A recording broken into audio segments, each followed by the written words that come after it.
সম্মানিত উপস্থিতি, আমাদের মধ্যে যত রোগ ব্যাধি দেখা দেয় তার মূলে হলো খাদ্যজনিত। এক নম্বরে কি? খাদ্যজনিত কারণে অধিকাংশ রোগ দেখা দেয়। হয় বেশি খাওয়ার জন্য, আর নয়তো একদম না খাওয়ার জন্য,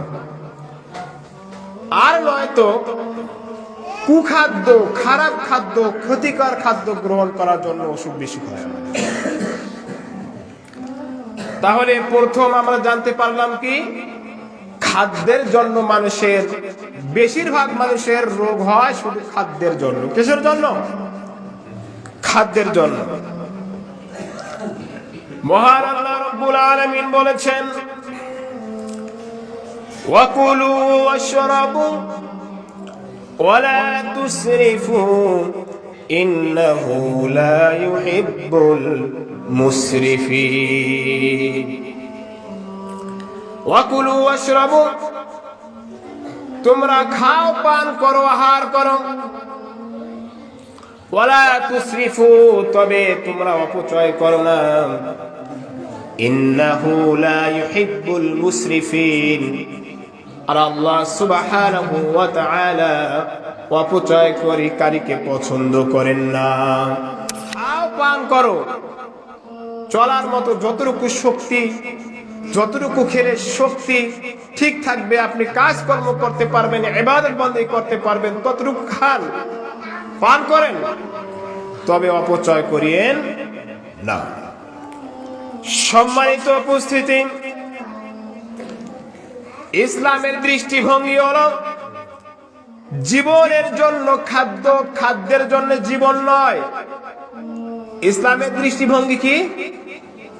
জীবনের জন্য খাদ্য, খাদ্যের জন্য জীবন নয়। বুঝাতে পেরেছি? এই ইসলামের দৃষ্টিভঙ্গি যে বুঝবে, তাহলে সে আর খানা পিনা নিয়ে পেরেশান হতে হবে না। খায় 3 বেলা আর কামাই করে কোটি কোটি টাকা, লাখ লাখ টাকা। বোঝাতে পেরেছি? কোনটা সুদ, কোনটা ঘুষ, এগুলোতে কি দেখে না। সে খাবে, তার পরিবার খাবে, আর কত টাকায় বা প্রয়োজন তার খাওয়ার জন্য এবং ফ্যামিলি খাওয়ার জন্য। কিন্তু সে সুদ, ঘুষ, হালাল হারাম না বুঝে লাখ লাখ, কোটি কোটি টাকা মানুষের কি করতেছে, নিয়ে নিচ্ছে, আত্মসাৎ করতেছে। সে মনে করতেছে সারা পৃথিবী খেয়ে ফেলবে। এটা সম্ভব? কখনোই সম্ভব নয়। আল্লাহ সুবহানাহু ওয়া তাআলা যাকে যতটুকু খাওয়াবেন, ততটুকু খাওয়ানোর পরে তার মৃত্যু ঘটাবেন। আমার আপনার ভাগ্যে যতটুকু আল্লাহ সুবহানাহু ওয়া তাআলা খাবার রেখেছেন, রিজিক রেখেছেন, ততটুকু না পেয়ে আমরা মরবো না ইনশাআল্লাহ। এতে আপনি যত ইনকাম সোর্স বাড়ান, কোনো লাভ হবে না। আল্লাহ তাআলা যতটুকু খাওয়াবেন ততটুকু খেতে পারবেন। ঠিক আছে? সম্মানিত উপস্থিতি, রাসূল সাল্লাল্লাহু আলাইহি সাল্লাম বলেছেন, আদম সন্তান তার নিজের পেটের চেয়ে নিকৃষ্টতর কোন পাত্র পূরণ করে নাই। আল্লাহ রাসূল সাল্লাল্লাহু আলাইহি সাল্লাম একটি বাক্য ইউজ করলেন যে আদম সন্তান তার এই পেটের চেয়ে কোন নিকৃষ্টতম পাত্র কি করে নাই, পূরণ করে নাই। এরপরে রাসূল সাল্লাল্লাহু আলাইহি সাল্লাম বলেন, কর্মক্ষম রাখতেন যতটুকু খাদ্য প্রয়োজন, ততটুকুই একজন মানুষের জন্য খাদ্য যথেষ্ট, এর চেয়ে বেশি খাওয়া নিষেধ। এরপরে রাসূল সাল্লাল্লাহু আলাইহি সাল্লাম বলেছেন, যদি কোনো মানুষের খাদ্য স্পৃহা বেশি হয়, খাওয়ার বেশি বেশি চাহিদা হয়, তাহলে সে যেন পেটটাকে 3 ভাগ করে, অর্থাৎ 1 ভাগ খাওয়া দিয়ে পূর্ণ করবে, আর 1 ভাগ পানি দিয়ে পূর্ণ করবে, আর 1 ভাগ খালি রাখবে নিঃশ্বাস নেওয়ার জন্য, শ্বাস প্রশ্বাস নেওয়ার জন্য। সে এভাবে খাবে, তাহলে সে সুস্থ থাকবে ইনশাআল্লাহ।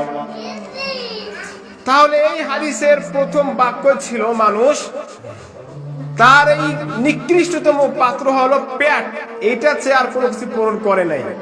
এটার ব্যাখ্যা আমি কাল খুঁজছিলাম। আমি এটা বলার কারণ কি, এটার ব্যাখ্যা খুবই স্পষ্ট এবং আধুনিক বিজ্ঞানও প্রমাণ করেছে যে মানুষ যা কিছু খায় সব পাকস্থলীতে যায়, পেটে যায়। এই পেট থেকেই মানুষের অধিকাংশ রোগ ছড়িয়ে যায়। অর্থাৎ হয় বেশি খেয়েছে না তো কম খেয়েছে, আর হয়তো একদম খাবার খায়নি, অথবা এমন কুখাদ্য খারাপ খাদ্য গ্রহণ করেছে যার কারণে পাকস্থলী থেকে তার রোগ ব্যাধি ছড়িয়ে গিয়েছে। আর আল্লাহ রাসূল সাল্লাল্লাহু আলাইহি ওয়াসাল্লাম এটাই বলেছেন যে মানুষ তার নিজের পেটের চেয়ে অধিকতর খারাপ পাত্র আর কোনো কিছু পূরণ করে নাই। এই জন্য পেট সম্পর্কে সচেতন থাকতে হবে। খাদ্য অভ্যাস জনিত অর্থাৎ কুখাদ্য খাবার, যেগুলো খারাপ খাদ্য সেগুলো গ্রহণ করা যাবে না। এখন অনেকে বলবেন হুজুর সিগারেট খাওয়া তো কোথাও স্পষ্ট হারাম নেই, ডাইরেক্ট ফেন্সিডিল বিভিন্ন ধরনের নতুন নতুন নেশা দ্রব্য বের হয়েছে, মাদক দ্রব্য, এগুলো তো কোথাও নিষেধ নাই। তাহলে এগুলো কিভাবে খারাপ হয়? এগুলো খেলে তো মাথাও ঘোরে না, মূলনীতির মধ্যে পড়ে না। সমস্ত ফুকায়ে কেরাম সবাই সকলের ইজমা হয়েছে, একমত হয়েছে যে খাবারে মানুষের ক্ষতি সাধ্য হবে, এটা পৃথিবীর শেষ প্রান্ত পর্যন্ত যত খাবার আসুক, যদি কোরআন হাদিসে স্পষ্ট দলিল নাও থাকে সেটা হারাম। সেটা কি? হারাম। যে খাবার খেলে মানুষের ক্ষতি হবে, আধুনিক বিজ্ঞান প্রমাণ করেছে সে খাদ্য হারাম। এমনকি যে খাদ্য মুবাহ বৈধ করে দিয়েছে ইসলামে, বৈধ মুবাহ খাদ্য, সেই খাদ্য বেশি খেলে সেটাও হারাম, পরিমাণ ছাড়া সেটাও খাওয়া যাবে না।